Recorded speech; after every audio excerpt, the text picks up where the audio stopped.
વિદ્યાર્થીઓ કે ગામડામાં રહેતા હોય, રાજ્યના ખૂણે ખૂણે રહેતા હોય, એવા વિદ્યાર્થીઓ પોતાની રીતે તૈયારી કરી શકે એ માટે હું વિડીયો બનાવું છું. પરંતુ એવા વિદ્યાર્થીઓને જો ગેરસમજ થતી હોય તો ગેરસમજ દૂર કરવાનો મારી ફરજ છે. એટલા માટે હું આજે આ વિડીયો બનાવું છું. થોડા સમય પહેલાં એટલે લગભગ 15 દિવસ પહેલાં જ્યારે મેં ગરમીના પ્રકોપનો વિડીયો મૂક્યો ત્યારે મેં એ ગરમીના પ્રકોપનો વિડીયો, PSIના અભ્યાસક્રમનો વિડીયો અને લોકરક્ષકના અભ્યાસક્રમનો વિડીયો મેં બનાવેલો. અને મારે એ વખતે PSIના અભ્યાસક્રમનો વિડીયો ખાસ મૂકવાનો હતો, કારણ કે એના પહેલાં લોકરક્ષકના અભ્યાસક્રમને લગતી થોડીક વાત મેં અગાઉના વિડીયોમાં કરેલી હતી. પરંતુ PSIનો જે અમે વિડીયો બનાવ્યો એમાં આજુબાજુમાં પક્ષીઓના ખૂબ અવાજ હતા, એટલે અમે એનો સુધારવાનો પ્રયત્ન કર્યો. સુધારીને પાછો મૂક્યો, પણ મૂક્યા પછી પણ અમને સંતોષ નહીં થયો, એટલે PSIનો એ વિડીયો અમે દૂર કર્યો.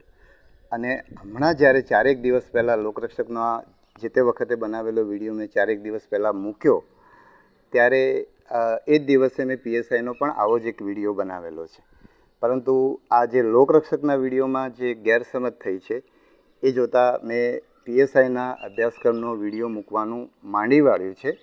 અને હવે અભ્યાસક્રમમાં શું સાહિત્ય વાંચવું કોઈ પણ આ પરીક્ષા માટે, ખાસ કરીને લોકરક્ષક અને PSIની પરીક્ષામાં શું પુસ્તકો વાંચવા એને લગતો વિડીયો મૂકવાનો હું વિચાર કરતો નથી, કારણ કે એના કારણે વિદ્યાર્થીઓમાં ગેરસમજ થાય તો એ બરાબર નથી. આજના વિડીયોનો હેતુ એ જ છે કે અગાઉના વિડીયોમાં મેં જે વાત કરી છે એમાં જ્યાં જ્યાં ગેરસમજ થઈ છે ત્યાં ખરેખર હું શું કહેવા માગું છું, મેં શું કહ્યું છે અને વિદ્યાર્થીઓ શું સમજ્યા છે એ અંગે વાત કરવા માટે જ હું આજે વિડીયો બનાવી રહ્યો છું. તો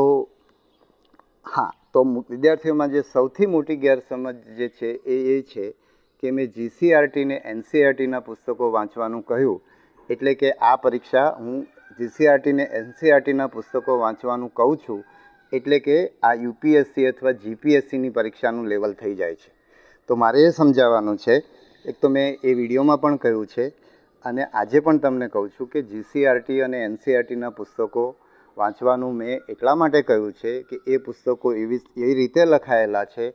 અગાઉ પણ મેં આ વસ્તુ કહી છે, છતાં ફરી વાર કહી રહ્યો છું કે એ પુસ્તકો એ રીતે લખાયેલા છે અને શાળાના બાળકો માટે લખાયેલા છે.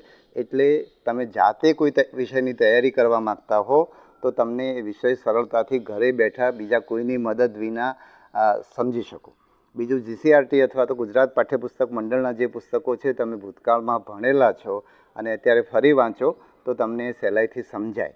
એટલે GCERT અને NCERTના પુસ્તકો વાંચવાનો હેતુ માત્ર ને માત્ર એટલો જ છે કે એ પુસ્તકો વાંચવાથી, શાળાના પુસ્તકો હોવાથી અને એ પુસ્તકો એ રીતે લખાયેલા હોવાના કારણે એ વાંચવાથી તમે જાતે તૈયારી કરી શકો અને તમારી કોચિંગની જરૂરિયાત રહે નહીં.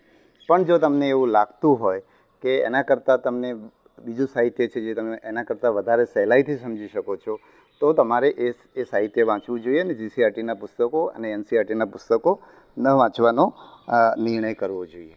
બીજું, GCERT અને NCERTના પુસ્તકો વાંચવાનું કહીએ એટલે આ પરીક્ષા UPSC કે GPSC થઈ જતી નથી. કારણ કે NCERT અને GCERTના પુસ્તકો UPSCના વિદ્યાર્થીઓ શું કામ વાંચે છે? એ લોકો તો ગ્રેજ્યુએટ અને પોસ્ટ ગ્રેજ્યુએટ લેવલની એમનો અભ્યાસક્રમ હોય છે, તો એમણે તો ખરેખર એ શાળાના પુસ્તકો વાંચવા જ ના જોઈએ. પણ એ લોકો આ પુસ્તકો એટલા માટે વાંચે છે કે આ પુસ્તકોમાં ઘણી બધી માહિતી હોય છે, એ માહિતી વ્યવસ્થિત રીતે આપેલી હોય છે અને સમજી શકાય એવી હોય છે. એટલે ખરેખર તો UPSC અને GPSCવાળા માટેનો અભ્યાસક્રમ ગ્રેજ્યુએટ અને પોસ્ટ ગ્રેજ્યુએટનો છે, છતાં પણ એ આ 12મા ધોરણ સુધીના NCERTના પુસ્તકો વાંચે છે. એનો અર્થ એમ થયો કે NCERTના પુસ્તકો વાંચવાથી આપણને પરીક્ષામાં સક્ષમતા બને છે. પરંતુ તમને એવું લાગતું હોય કે એ પુસ્તકો GPSC ને UPSC માટેના છે તો તમને એનાથી પણ સહેલા જે પુસ્તકો કે બજારમાં જે સાહિત્ય ઉપલબ્ધ હોય એ સાહિત્યનો તમે ચોક્કસ ઉપયોગ કરી શકો છો. બીજું, મેં GCERT NCERTના પુસ્તકો શું કામ વાંચવા એની પણ વાત કરી છે અને દરેક વિષયમાં વાત કરતી વખતે મેં બજારના સાહિત્યની પણ વાત કરી છે. દાખલા તરીકે મેં બંધારણના પુસ્તકની અંદર એવું કહ્યું કે GCERT NCERTના પુસ્તકો ઉપરાંત લક્ષ્મીકાંત જેવું જે યુપીએસસીવાળા વાંચતા હોય છે એવું બજારમાં રેડીમેડ સાહિત્ય ઉપલબ્ધ હોય તો તમે એ વાંચી શકો. અને એટલે કે મેં લક્ષ્મીકાંતની વાત કરીને તમને લક્ષ્મીકાંત વાંચવાનું કહ્યું નથી, પરંતુ તમે એના જેવું બીજું સાહિત્ય વાંચી શકો. કારણ કે લક્ષ્મીકાંત તો અંગ્રેજીમાં છે, મને પણ એટલી સમજ પડે કે તમે ગુજરાતી માધ્યમમાં આપણે આ પરીક્ષા લઈ રહ્યા છીએ, મોટાભાગના વિદ્યાર્થીઓ ગુજરાતી માધ્યમના છે, તો હું કંઈ તમને લક્ષ્મીકાંત વાંચવાનું ના કહું, પણ તમે જો એ વિડીયો ફરી સાંભળશો તો તમને ખબર પડશે કે લક્ષ્મીકાંત જેવું રેડીમેડ સાહિત્ય પણ હોય તો તમે વાંચી શકો, એની વાત કરી છે.